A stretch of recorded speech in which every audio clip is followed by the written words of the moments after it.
Indigenous peoples, especially Indigenous women, serve as vital guardians of the environment, playing key roles in managing lands, territories, waters, coastal areas, and other resources, while also passing down traditional knowledge to future generations.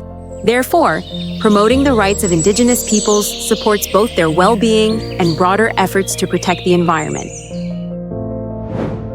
At the global level, the UN Declaration on the Rights of Indigenous Peoples, UNDRIP, and ILO Convention Number 169 provide a foundational framework for recognizing both collective and individual rights of Indigenous peoples. Additionally, international environmental agreements such as the Paris Agreement and the Kunming-Montreal Global Biodiversity Framework highlight the importance of these rights in the context of environmental protection. ASEAN Declaration on Environmental Rights does not address the rights of Indigenous peoples, including their rights to their ancestral lands, territories, waters, and coastal seas and other resources, and the role of Indigenous peoples' knowledge. As the first regional policy instrument to integrate human rights and environmental protection, it builds on existing regional and international frameworks to promote the right to a clean, safe, healthy, and sustainable environment. Given that Southeast Asia is home to approximately 100 million Indigenous peoples, this omission is particularly troubling. Indigenous communities play a vital role in environmental conservation and the sustainable management of natural resources, and overlooking their rights may weaken the region's overall.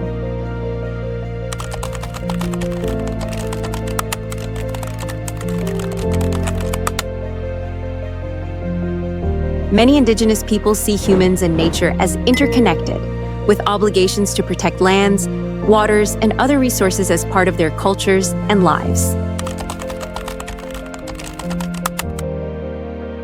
Despite making up less than 5% of the global population, Indigenous peoples' lands overlap with 40% of the global protected area. It has been estimated that globally, Indigenous peoples and local communities invest between $3 to $5 billion in conservation, or a quarter of total conservation spending by public and private actors. Indigenous peoples' forest management practices can be equally or more effective than traditional protected areas. In Southeast Asia, the deforestation rates on Indigenous peoples' land are half those on other lands. They manage over 24% of the carbon stored above ground in tropical forests, and over 1/3 of intact forest landscapes are within Indigenous peoples' lands. In addition, the sea nomads of Southeast Asia, such as the Bahaus, Moken, Moklen, Uraklawoy, and Orang Laut, represent the Indigenous peoples of this region's marine environment.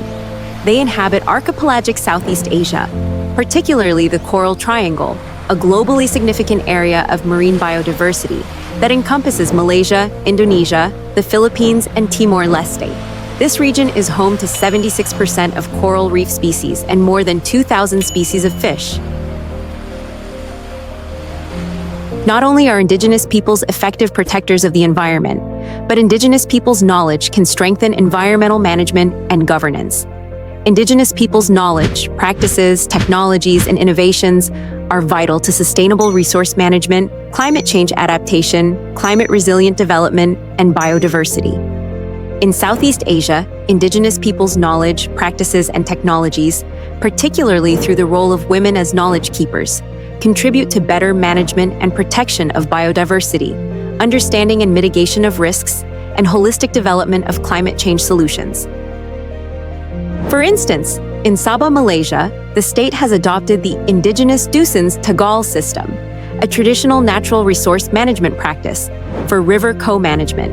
In Thailand, Indigenous women's leadership in passing down traditional ecological knowledge through initiatives like the Care Nue Mue Women's Forest strengthens biodiversity management and climate adaptation. Indigenous sea nomads in the Andaman Sea, through their intimate understanding of the marine environment, effectively contributed to community safety and disaster response during the 2004 Indian Ocean earthquake and tsunami.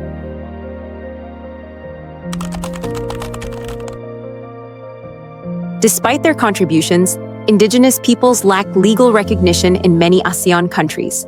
Only the constitutions of the Philippines and Malaysia, in Sabah and Sarawak, recognize Indigenous peoples as indigenous. Cambodia, Indonesia, Malaysia, and the Philippines do have laws and legislations that provide some autonomy to Indigenous people over lands, territories, waters, and resources. Other ASEAN member states fall short in legal recognition of Indigenous peoples' rights in line with UNDRIP, despite the fact that Indigenous peoples were present in these areas before the states were even founded. Rejecting the term Indigenous peoples, some governments use ethnic minorities, hill tribes, sea gypsies, or other terms that connote backwardness. This stance rejects the applicability of UNDRIP, promotes assimilation, and denies Indigenous peoples the legal protections they are entitled to under international laws. For example, in September 2024, Thailand's parliament rejected using Indigenous peoples in the Indigenous Peoples Bill, reflecting ongoing resistance to recognition. Furthermore, sectoral policies concerning Indigenous peoples are inconsistent and inadequate. For example, in Cambodia, the Environment and Natural Resources Code of 2023 marked a setback, as it failed to recognize Indigenous peoples, despite provisions in the 2001 Land Law and other national regulations that recognize them, suggesting Indigenous peoples' rights and matters remain to be a sensitive issue for policymakers. In Myanmar, despite the 2016 land use policy recognizing customary land tenure, the 2018 amendment to the Vacant, Fallow, and Virgin Lands Management Law threatens Indigenous peoples' land rights, risking dispossession without due process. In Vietnam, the classification of indigenous lands as forest land under the Forest Protection Law limits customary practices and undermines collective land rights.